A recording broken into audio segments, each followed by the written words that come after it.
Finally guardian of the Galaxy volume 3 theatre से निकल के OTT पर आ चुकी है। और भाई इस मूवी को अगर आप घर पे एंजॉय करोगे तो इसके सीन जो है वो इतने ज़्यादा कैओटिक है कि उन्हें देख के मज़ा ही आ जाता है। और जो जेम्स गन है वो जाने ही जाते हैं मूवीज़ में हिडन डिटेल्स और रेफरेंसेस के लिए। तो भाई बिना किसी देरी के इस मूवी के हिडन डिटेल्स और रेफरेंसेस की बात करते हैं। तो मूवी की स्टार्टिंग में ही हम MCU के बैनर में देख सकते हैं कि यहाँ पे लिखा हुआ है वी आर ग्रूट। तो भाई ये सीधा सीधा रेफरेंस है guardian of the Galaxy volume 1 की एंडिंग के। तो भाई इस मूवी में हमने एंड में देखा ही था कि जो ग्रूट होता है वो अपने आप को सेक्रीफाइस कर देता है बाकी सबकी जान बचाने के लिए। तो इस चीज़ के बाद जब रॉकेट उससे पूछता है कि तुमने ऐसा क्यों किया तो वो कहता है वी आर ग्रूट। इसके अलावा नेक्स्ट डिटेल निकल के आती है फेमस स्लो वॉक सीन का। तो भाई आपने guardian of the Galaxy volume 1 में प्रिजन ब्रेक सीन तो देखा ही होगा। तो भाई ये उसी को लेके रेफरेंस था।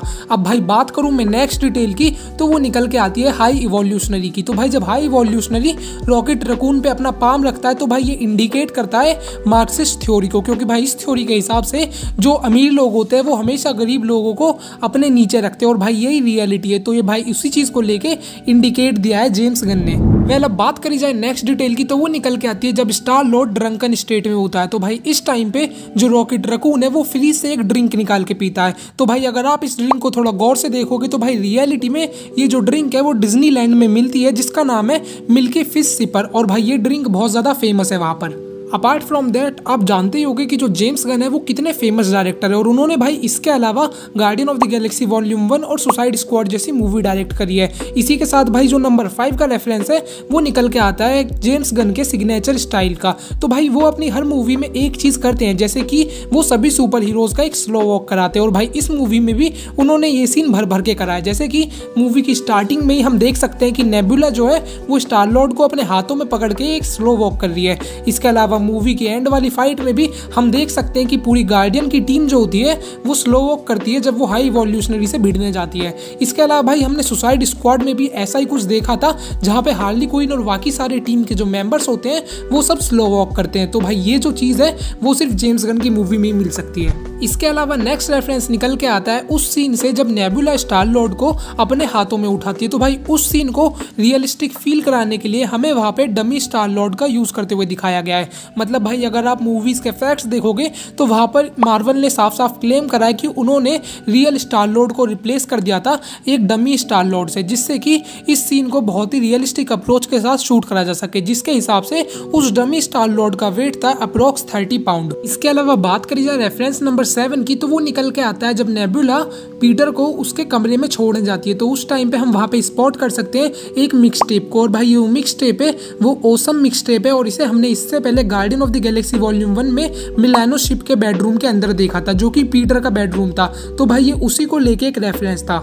Apart from that reference number 8 निकल के आता है जब क्रैगलिन अपने एरो को चलाने की प्रैक्टिस कर रहा होता है। तो उस टाइम पे हम वहाँ पे कॉन्ट्रैक्सिया को स्पॉट कर सकते हैं। और जिसे नहीं पता तो guardian of the Galaxy volume 2 में जब योंडू सॉवरेन से मिलने जाता है तो उस टाइम पे हमें कॉन्ट्रैक्सिया दिखाई जाती है। तो भाई ये उसी को लेके एक रेफरेंस था। नेक्स्ट रेफरेंस नंबर 9 निकल के आता है कॉस्मो द स्पेस डॉग का। अगर आप भाई उसके सूट को थोड़ा गौर से देखोगे तो वहाँ पे लिखा होता है CCP, जो कि भाई रेफरेंस है central committee of the communist party को लेकर, क्योंकि भाई जो रशिया था उन्होंने रियल में एक स्पेस डॉग को भेजा था मून पर। तो भाई ये उसी को लेके एक रेफरेंस है।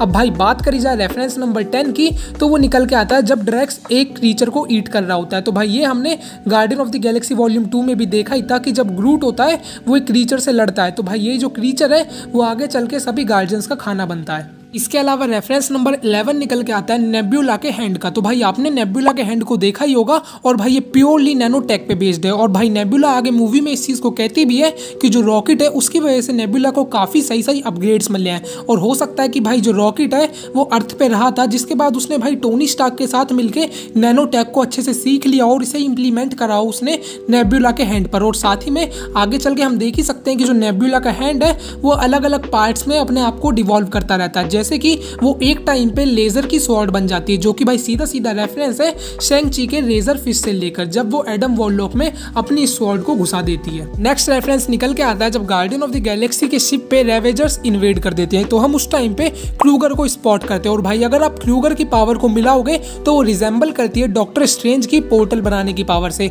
और इसके अलावा भाई मैंने थोड़ा सर्च करा तो मुझे पता चला कि जो क्रूगर है वो एक सॉर्सरर है और साथ ही में उसने ही रेवेजर क्लैन को फॉर्म करा था। तो भाई भाई आप सोच ही सकते हो कि इसकी पावर्स किस लेवल पे होगी। साथ ही में मैजिकल पावर्स को भी पजेस कर सकता है। और एंड में मैंने क्रूगर को थोड़ा और जूम करके देखा तो मुझे पता चला कि जो क्रूगर का चेस्ट है वहाँ पे एक टाइम स्टोन के जैसी चीज़ है। तो हो सकता है कि प्रोबेबली ये एक छोटा सा टाइम स्टोन का पार्ट हो। खैर आपको क्या लगता है मुझे कमेंट में ज़रूर बताना। इसके अलावा नंबर 13 का रेफरेंस निकल के आता है ग्रूट और रॉकेट को लेकर। तो भाई जो रॉकेट होता है हम देख ही सकते हैं कि उसके हैंड के ऊपर ग्रूट का हैंड है, जो कि रिप्रेजेंट करता है कि ग्रूट को एक तरीके से लव और अफेक्शन है गार्डियन की पूरी टीम से और वो उन्हें ही अपनी फैमिली मानता है। और इसी के साथ ही अगला रेफरेंस निकल के आता है HRA स्ट्रॉन्ग का। तो भाई जिसे नहीं पता तो HRA स्ट्रॉन्ग्स ने मिस मिनट्स को डब करा था। और साथ ही में इस मूवी में रेवेजर्स में जो मेन फ्रेम होता है उसी को भी HRA स्ट्रॉन्ग ने डब करा है। अब बात करी जाए रेफरेंस नंबर 15 की तो वो निकल के आता है हाई इवोल्यूशनरी को लेकर। तो आपने भाई इस सीन को देखा ही होगा।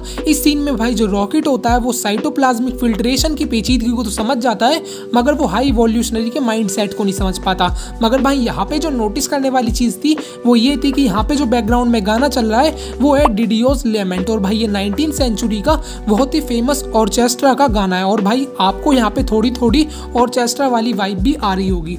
जैसे कि जो रॉकेट होता है उसको हाईलाइट करके दिखाया गया है, उस पे लाइट पड़ रही है और जो हाई इवोल्यूशनरी है वो एक तरीके से उसे डांट रहा है। इसके अलावा भाई जो रेफरेंस नंबर 16 है वो निकल के आता है नेथन फिलियन को लेकर। तो जब भाई ऑर्गोकॉर्प हेडक्वार्टर में हमें एक आर्मी का मेंबर दिखाया जाता है तो भाई उस बंदे का नाम है नेथन फिलियन। और आपने इससे पहले इन्हें guardian of the Galaxy volume 1 में मॉन्स्टरस इनमेट का रोल प्ले करते हुए देखा होगा, जो भाई प्रिजन के अंदर का सीन था। अब बात करी जाए रेफरेंस नंबर 17 की तो वो निकल के आता है काउंटर अर्थ से। तो भाई उस टाइम पे हम स्टैच्यू ऑफ हाई इवोल्यूशनरी को देख ही सकते हैं। और भाई ये सीधा सीधा रेफरेंस है रियल लाइफ में स्टैच्यू ऑफ लिबर्टी को लेके। अब बात करी जाए भाई रेफरेंस नंबर 18 की तो वो निकल के आता है पिग्स के बेबी को देखकर। तो भाई इस टाइम पे जो पिग का बेबी होता है उसके हाथ में एक टेडी बियर होता है। और भाई अगर आप उस टेडी बियर को गौर से देखोगे तो वो रिजेंबल करता है हाई इवोल्यूशनरी से। Apart from that reference number 19 निकल के आता है जब काउंटर अर्थ पे बोवी शिप लैंड करती है। तो भाई जो बोवी है वो रियल लाइफ में एक इंग्लिश सिंगर और सॉन्ग राइटर है और साथ ही में वो बहुत ही इन्फ्लुएंशियल म्यूजिशियन रहे हैं 20th सेंचुरी में। और इन्होंने भाई कई सारे म्यूजिशियंस को अपने साथ मिला के एक इनोवेटिव वर्क करा था 1970s के टाइम पे। और भाई आज के टाइम पे इनकी डेथ हो गई है तो भाई ये उन्हीं को लेके एक ट्रिब्यूट है। अब भाई बात करी जाए रेफरेंस नंबर 20 की तो वो निकल के आता है जब ग्रूट अपने फॉर्म को एक्सजरेट करता है। तो भाई उस टाइम पे ये सीधा सीधा रेफरेंस है tales to astonish Groot comics को लेकर। नेक्स्ट रेफरेंस निकल के आता है I am always chasing rainbows को लेके। तो भाई एक बहुत ही फेमस सॉन्ग है 1976 के टाइम का। और भाई इस सॉन्ग को लिखा है एलिस कूपर ने अपनी album Alice Cooper goes to hell में। आपको ये सॉन्ग कैसा लगा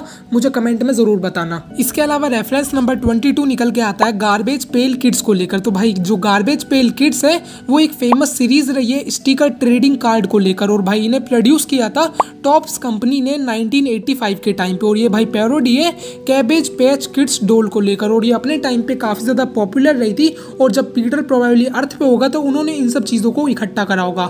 और साथ ही में हम पीटर के रिजल्ट को भी यहाँ पे स्पॉट कर सकते हैं जिसमें भाई उसे मैथ्स और साइंस में D मिला और बाकी के अलावा लैंग्वेज में उसे C मिला है। तो भाई कहीं ना कहीं जो पीटर था वो पढ़ने में एकदम लो स्टूडेंट रहा है। इसके अलावा रेफरेंस नंबर 24 निकल के आता है स्टार लॉर्ड की मदर को लेकर। और आपने स्टार लॉर्ड की मदर को इससे पहले guardian of the Galaxy volume 2 में ईगो के साथ मूवी की स्टार्टिंग में देखा ही होगा। इसके अलावा नेक्स्ट रेफरेंस निकल के आता है पीटर के बैकपैक से। तो भाई पीटर के बैकपैक को अगर आप गौर से देखोगे तो हमें वहां पे नासा के स्टिकर देखने को मिलता है। और इसके अलावा वहां पे हमें कई सारे पैकमैन भी स्पॉट होते हैं। और भाई ये जो पैकमैन है वो रेफरेंस है पैकमैन गेम को लेकर। और साथ ही में guardian of the Galaxy volume 2 में जब ईगो और पीटर की फाइट होती है तो उस टाइम पे पीटर अपने आप को पैकमैन में ही कन्वर्ट करता है। नेक्स्ट रेफरेंस नंबर 25 निकल के आता है ग्रूट और स्टार लॉर्ड की जंपिंग को लेकर। तो आप देख ही सकते हो कि जब मैंटिस ड्रैक्स और नेबुला शिप के अंदर जाते हैं तो उस टाइम पे हम वहां पे कॉर्नर पे देख ही सकते हैं कि जो स्टार लॉर्ड है वो पैराशूट की मदद से वहां से कूद चुका है। इसके अलावा रेफरेंस नंबर 26 निकल के आता है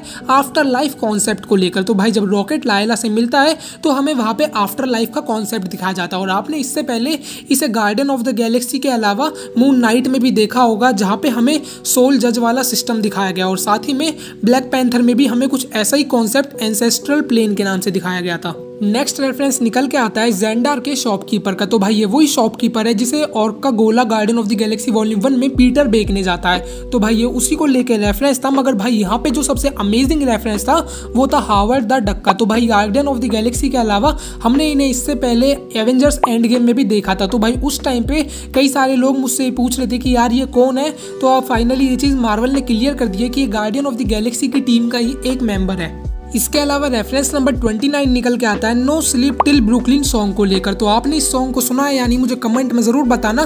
खैर इस सॉन्ग को बीस्टी बॉयज ने 1986 के टाइम पे पब्लिश करा था, जो कि भाई प्योर हिप हॉप और हार्ड रॉक टाइप सॉन्ग था। इसके अलावा बात करी जाए रेफरेंस नंबर 30 की, तो वो निकल के आता है वियर्ड क्रिएचर को लेकर। तो भाई आपने इस क्रिएचर को देखा ही होगा जब मेंटिस इसे रेस्क्यू करती है। तो भाई रियलिटी में ये जो क्रिएचर है इसे भाई जेम्स गन ने खुद प्ले करा है। तो भाई आपको ये फैक्ट कैसा लगा मुझे कमेंट में जरूर बताना। भाई बात करी जाए रेफरेंस नंबर 31 की, तो जो पीटर है जब वो उस शील्ड को हटाने जा रहा होता है तो हम उस टाइम पे एक एलियन को स्पॉट करते हैं। तो भाई ये जो एलियन है इसका रोल प्ले करा है पीट डेविडसन ने। और जो भाई पीट डेविडसन है वो इससे पहले सुसाइड स्क्वाड मूवी में भी रोल प्ले कर चुके हैं, जो कि भाई खुद जेम्स गन ने डायरेक्ट करी थी। नेक्स्ट रेफरेंस नंबर 32 निकल के आता है दी क्रिएशन ऑफ एडम को लेकर। और भाई ये रेफरेंस मेरा one of the favourite reference है। तो भाई आपने देखा ही होगा जब स्टार लॉर्ड को रेस्क्यू करने एडम जाता है तो उस टाइम पे हम देख ही सकते हैं कि जो उनका पोस्चर होता है वो रिजेंबल करता है एक बहुत ही फेमस पेंटिंग से जिसका नाम है द क्रिएशन ऑफ एडम। और भाई इस पेंटिंग में हमें दिखाया गया है कि जो एडम है उसमें गॉड लाइफ डालने। और भाई कुछ ऐसा ही सीन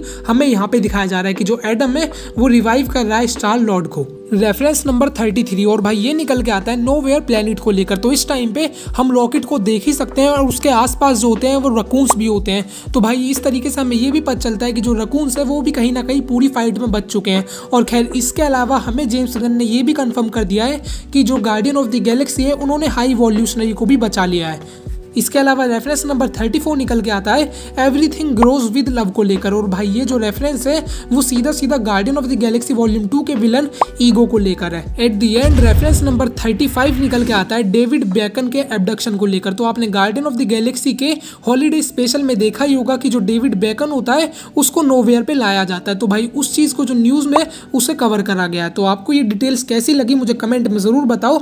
और अगर आपने वीडियो यहाँ तक देख ली तो प्लीज़ यार चैनल को सब्सक्राइब करो, वीडियो को लाइक करो। तो मिलते हैं नेक्स्ट वीडियो में, तब तक के लिए बाय बाय, टेक केयर।